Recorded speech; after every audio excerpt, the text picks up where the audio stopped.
Okay, so again, I saw a lot of you this morning. I'm Susan Malcolm, a career consultant at the Career Center. I am, you can tell, a walker and hand waver, so I'm going to try and keep myself contained as possible. If anybody can monitor me and gives me the kind of wave, then that's great too. I'd appreciate that. But I have a fair bit I want to cover. I'm hoping I'll be able to cover as much as I can.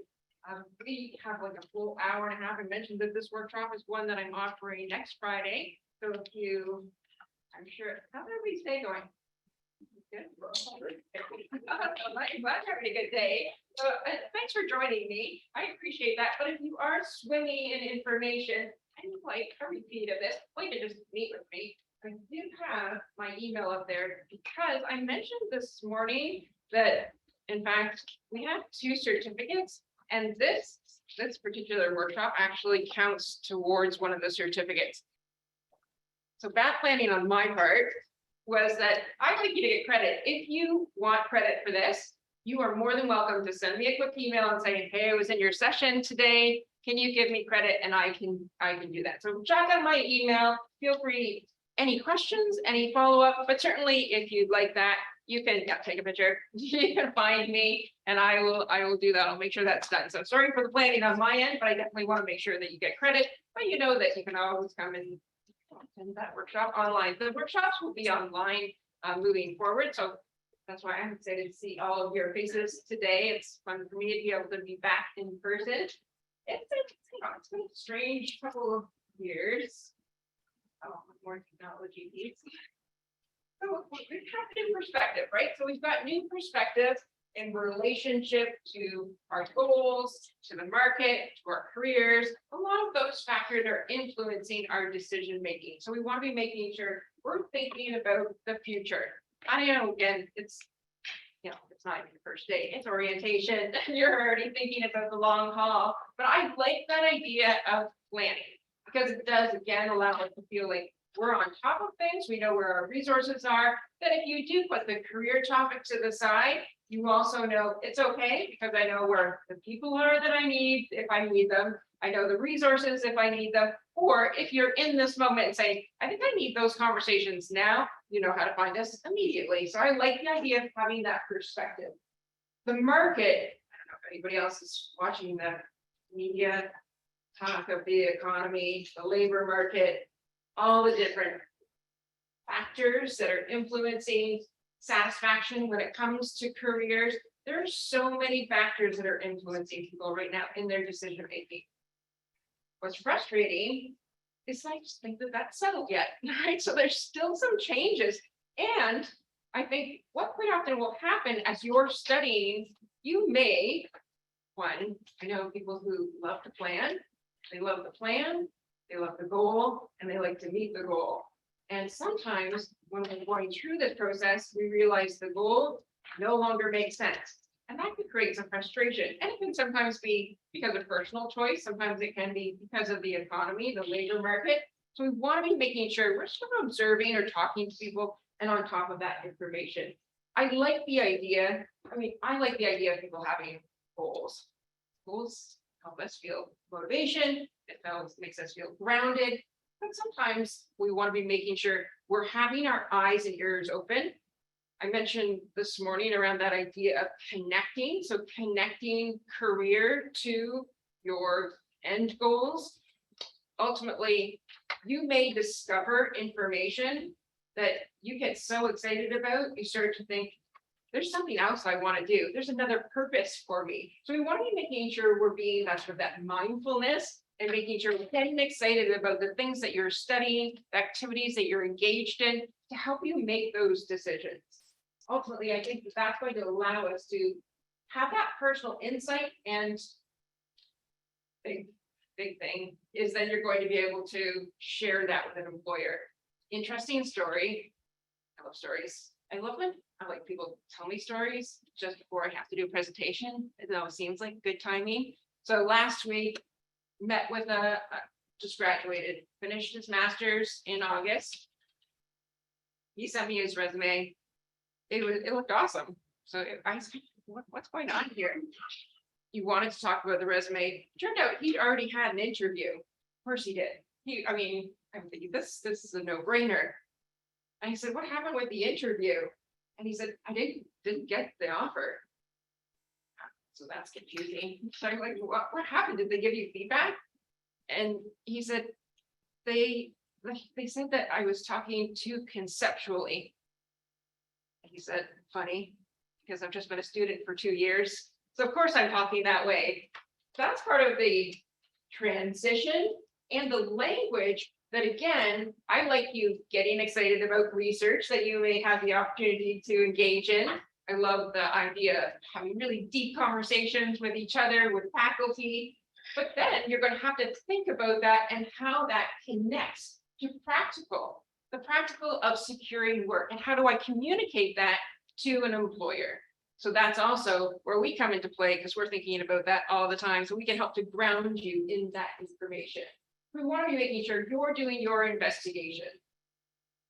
Okay, so our goal here is to start to think about what is it that you are, what's the purpose? What's the meaning behind your next steps in this education path?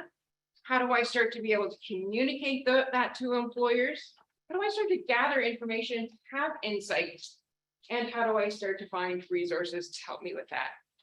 I should also mention, and please feel free to, I love when we're engaged and excited, take pictures, jot notes down, but you can remember that I told you that one magic site navigator earlier today, and the career resources, all of our workshop slides are there too. So if you ever want to go back to this content, it's all there, and you can find this information on top of in the section of all of our PowerPoints. There's our model. It doesn't really look that complicated. It looks pretty streamlined. Like, okay, so I've just got to research careers. I've got to dig a little bit deeper into the careers, and then I've got to create a resume that reflects those career goals. But in the middle is, again, you, which is central. What careers do I want to research? Where do I want to prioritize my time? And what questions do I have to make sure I know that this is the right organization, the right industry, the right workplace? Those are the things that we really need to find out so that we can then prioritize the search for that area of work. We don't want to just apply to any job. Sometimes we feel like we just want any job. Most of the time, I mean, you're here for this path, this next step to lead you to that goal. And ultimately, that personal insight and the reflection is always going to be necessary. So what do we start to do? And I'm going to be pretty light on this. So I'm going to be light on, not that it's a light topic, but I would say that, again, this is probably the area that we tend to suggest people would prefer to have a one-to-one conversation. It is something that I suggest, like you're talking to friends and family and your peers to generate some ideas, but we want to think about all the things that make us up as individuals to start to connect what our goals are. Again, and that could be, I was like the idea, like when you're going to be writing a paper, there's a few different stages to it. So if you think about, first is the idea generation. I like the ideas. I like brainstorming ideas that I can connect that. Then there's potentially the writing of the paper. It might be starting to make it a bit more streamlined. It might be connecting multiple ideas together. Sometimes people like that. And then there's those great people, not my skill set, which is the editing of the paper. So that's some of the things we even think about in that simple task, which you're going to be doing probably a lot of, that you can be starting to have that personal insight around what out of these activities reflects my strengths, the things that I enjoy doing, the things that I value. Sometimes that can be the areas of topic that we're interested in. It can give us that insight to help us to then connect to work. So we want to be thinking about all of those pieces, along with, and again, this is going to be a big component during grad school, is the balancing. So while you are going to be thinking about all the great things that you're studying, you're probably going to be managing life along with studying. So how are those influencing? And sometimes, again, that can be thinking about, where do I want to work? geographically, types of organizations. How do we start to uncover that information so that we can start to prioritize our time and think about what we can learn to make the most of that? Are you pushing this or am I? I think you're pushing it. It's been working. Randomly working, randomly not.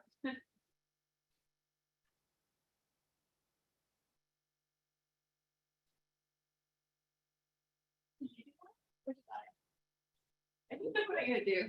I think I might just move to where you are. Okay. Yeah. Easier. No, I could stand right here. Actually, it's probably better turning my head all the time. Okay, perfect. We're good. This works. Does it? Okay, yeah, works for me. Works from the technology end. You'll tell me if there's any issues there. Okay, yeah. Okay, everybody can still see nothing. All right, great.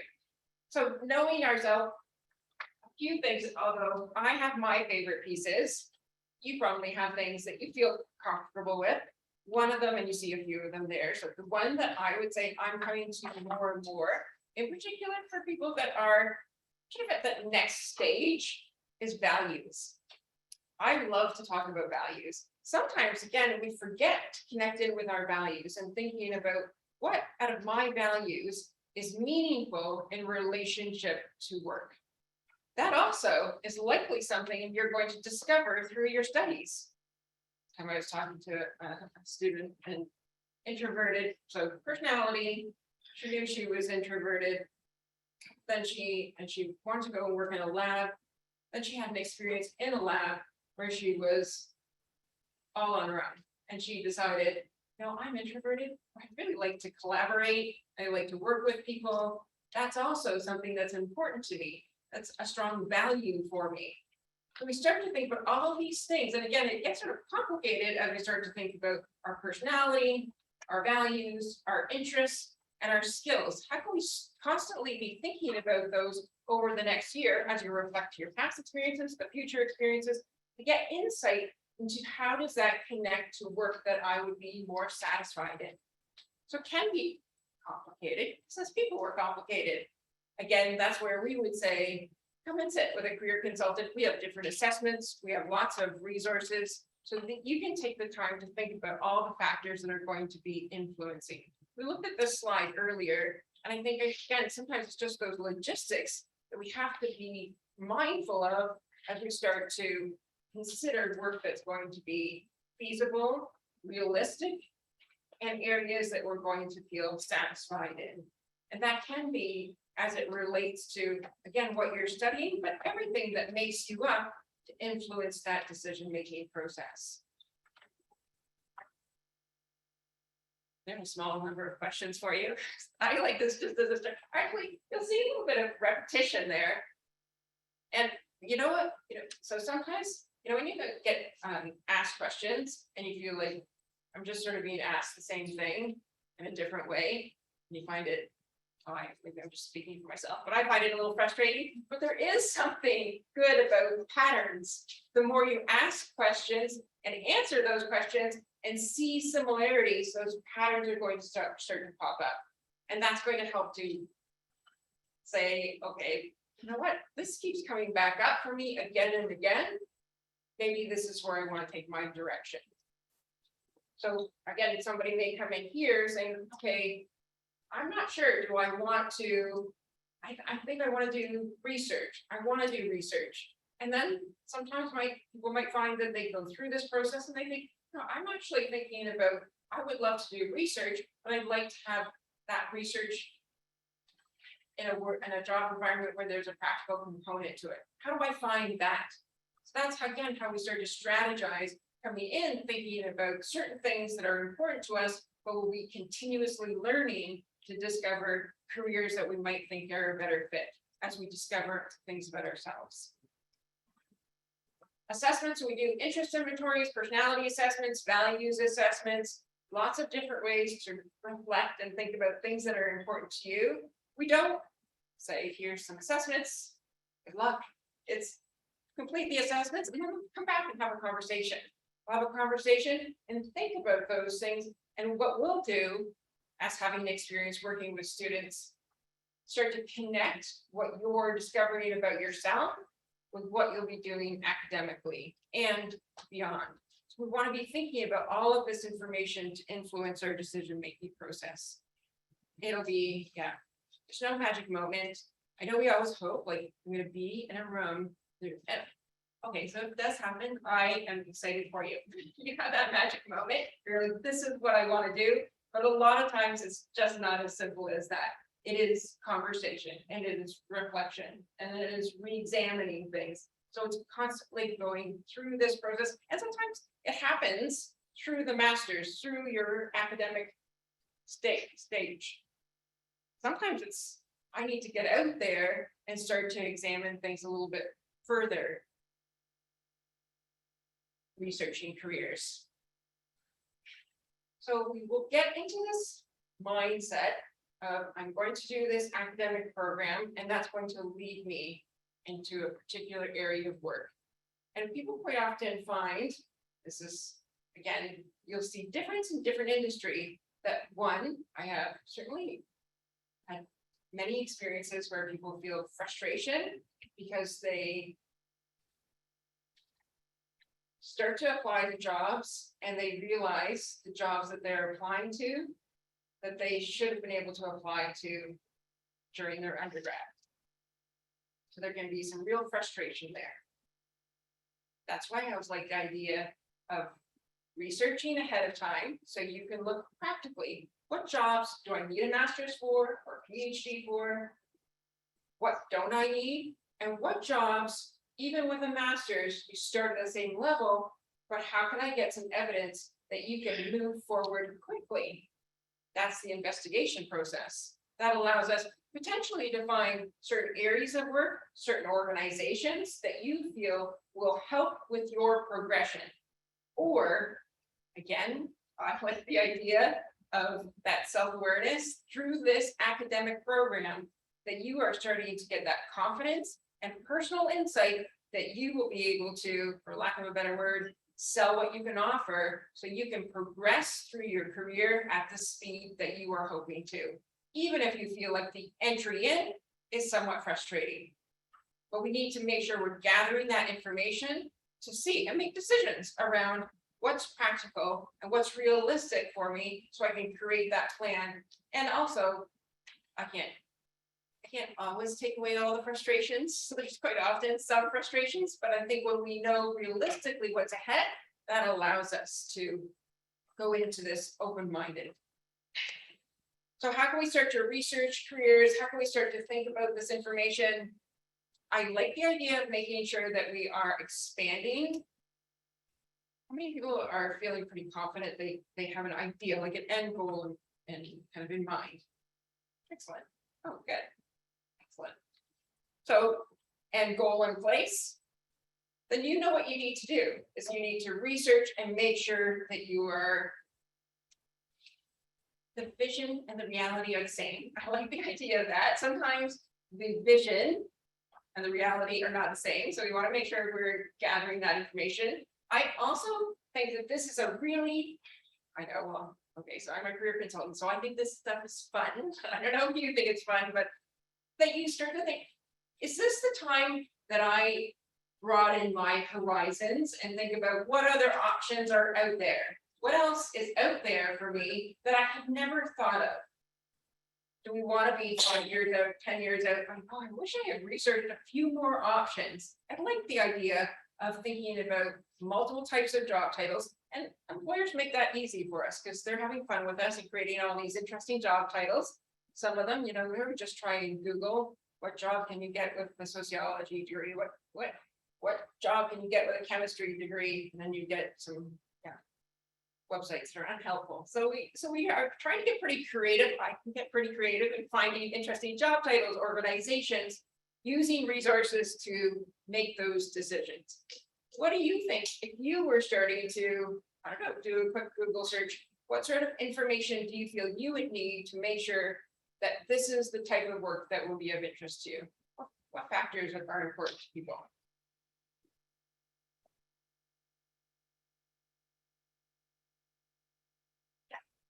Work-life balance.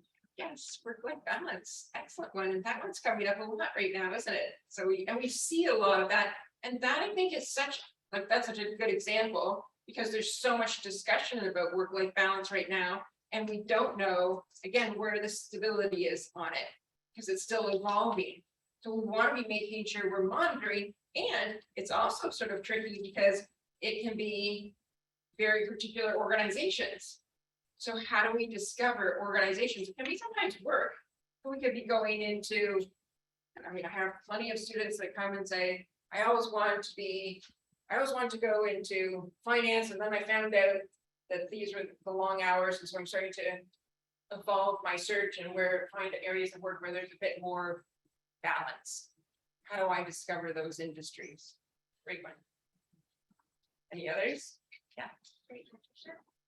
Excellent. Yeah, so that's such a good example.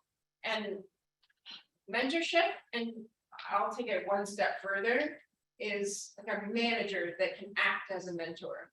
Again, a lot of times we think about organizations, the job titles, the skills. Yes, all those things are important, but sometimes it is even digging a bit deeper and saying, what's the management style? What's the structure of the organization? And is there mentorship? Because if we're thinking in particular around progression, then do we not need people around us that we feel will support us in that progression? Right. Yeah. New workplace culture. The culture of the organization. And that can sometimes be tricky, which I'm sort of jumping ahead of myself, and I am probably going to start talking really fast because that's such an important one. But how do we figure that out? Because a lot of times, and certainly I come up with some strategies, at that interview, and they say, do you have any questions for us? And then we say, what's the culture like here? We know what they're going to say. They're going to say almost like the marketing of the organization. So how do we find out the information that we need to have a realistic idea of the culture? So again, for example, if you come into grad school and you find that you get a ton of work or opportunities to work with your colleagues, your peers, your classmates, and you're like, I love this collaborative environment. Now I know I want to go and find a work environment where the culture is collaborative. And we say, is this organization's culture collaborative? We know quite often they're going to respond, yes. So how do we find out that information? Yeah. Usually on their website, they'll have mission statements and like it's what they stand for. Be the band things. I think that's a really good place to start, where you start to see what's the mission, what are the values of the organization. Excellent resource.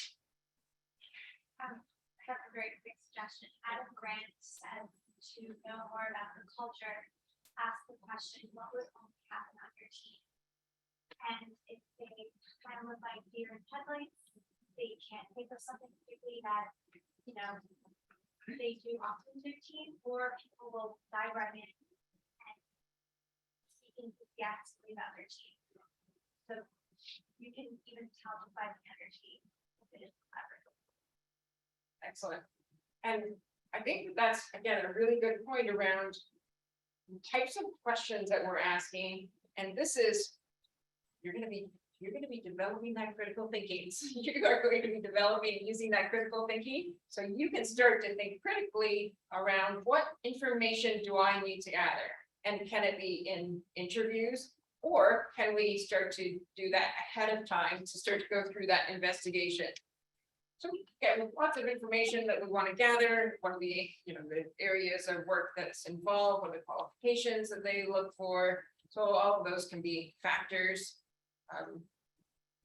I suggest starting to create like a chart for yourself. Start to look at these jobs side by side and see which ones are meeting your, and this is sort of a simplistic chart. I've seen some students come up with some pretty fantastic Excel spreadsheets where they've got all sorts of factors, and it can be now very personal factors. When I say, what's the culture like? What do I need from this culture? What's going to be important to me? So we want to list that, and how do we figure out the answers to those questions? We want to gather that information. I'm going to come to some resources. Labor market, though, again, this is something we're going to have to be on top of. And I would like to be able to say, read the media, like get into some of the publications that are out there in the media. However, even that is hard to sort of read in between the lines when you see numbers around industry, like they'll make some very broad statements about the shift in work, but it's tricky to figure out, is that in fact reflective of the industries that you're looking for? So it is sort of complicated. I would say federal government, their website, the job bank, which you may have used previously to look for jobs, it also has a really good career research side. And it's based on Stats Canada's data gathering, so you'll find some of the labor market information there for particular regions. So that can be one place you can dig a little bit deeper. Again, we want to be making sure we're constantly collecting this information, and it may be something you're having to monitor on an ongoing basis. Okay, so here we go. Let's think about what we've done so far. You thought about yourself, you started to get the basic research, and now we need to dig a little bit deeper. You see a few options here in terms of gathering that information. My favorite strategy is the informational interview. So I'm going to focus my time on talking a little bit about that. Again, we talk about the informational interview as a strategy in our job search workshop. We do a networking with confidence workshop, so it comes up again and again, or you can just come and meet with a consultant if you want to talk about this as a strategy. The reason I like it is because it has two purposes. I like things when we're busy people, be very efficient. So what you're going to do is you're going to gather information.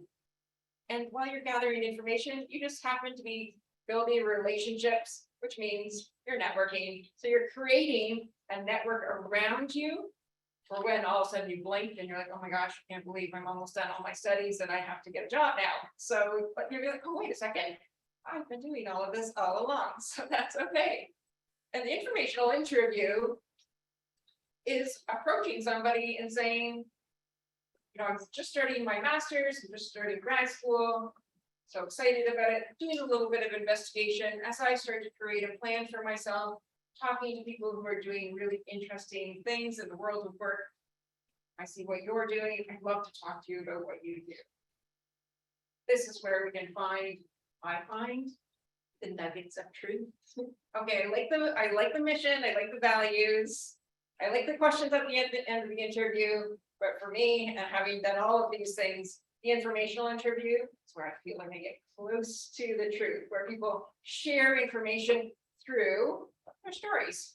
And I also like this idea because to me, the informational interview is sort of like research. It's like a research, well, okay, not sort of, it is a research strategy around asking questions, gathering information, so you can start to notice patterns, help make decision-making pieces, start to understand what it is that you're excited about. Sometimes it's seeing who you connect with. When we start to find that, because that mentoring one can be a tricky one. When we ask in a situation like this, do you find the culture at this organization supports mentorship?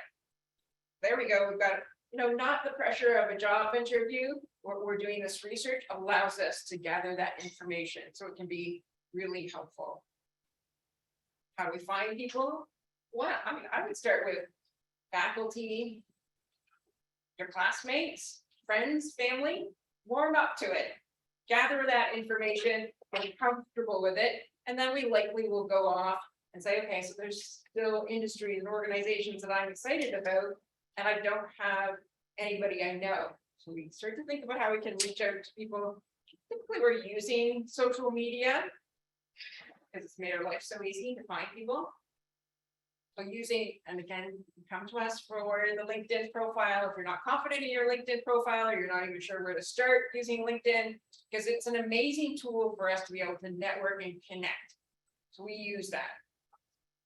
All we're going to do is make sure, it can be, the reason I like the informational interview is because it does allow you to, I don't know, again, make the most of your time, or you can have a 15-minute conversation, but this is what's happening too in your co-op opportunities, your practicum experiences. You're looking at, was mentioned earlier this morning, And thinking about your long-term goals, the involvement in this community can also be essential, both for your competitiveness, your reflection of the skills that you show, and also your understanding of what you enjoy outside of the classroom. So I find like when we start to engage in those opportunities, that can also open the door to find people that we can have good conversations, but we also, phrase we like is like get our feet wet. So we get our feet wet and tackling things and understanding those areas outside of the academic world while we're also doing all of this coursework. There's your list. There's your list. There's your to-do list. And this again, it's like this is different for everybody. Some may already have this information, but how do we start to figure out what's important to me? How do I start to find jobs that are going to be of interest and be strategic moves for me? How do I start to narrow that down? Sometimes we start with a short list. Sometimes we have a really long list and we need to cross some of those off. Who do I need to have conversations with? How am I going to prioritize that into my time? And then how am I going to position myself to making good decisions? All the practical things. I know, like typically when people come to see me, they think I'm going to help with their resume. Yes, I'll help you with your resume for sure. Resume, CV, that progression. LinkedIn, I mentioned all of those components. I just did a class for, it was a professional skills class for a master's program. There's 6 students, and I brought in alumni from the program to come and speak to these current students. And they were all, most of them were in policy positions. And it was even amazing to me how much they were talking about, because we pretty often when we think about the elevator pitch as the very quick way we share something about ourselves, meaning 30 seconds to tell somebody why we would be a great fit for that organization, that these individuals, these alum that are in policy roles now are saying they're using the elevator pitch on a regular basis to progress within their career, that it never stops. That when they have that mentor, they get the job and they've got that mentor, or they're even trying to secure that mentor and they're saying, oh, well, so tell me a little bit about you. We need to be ready to be able to say that.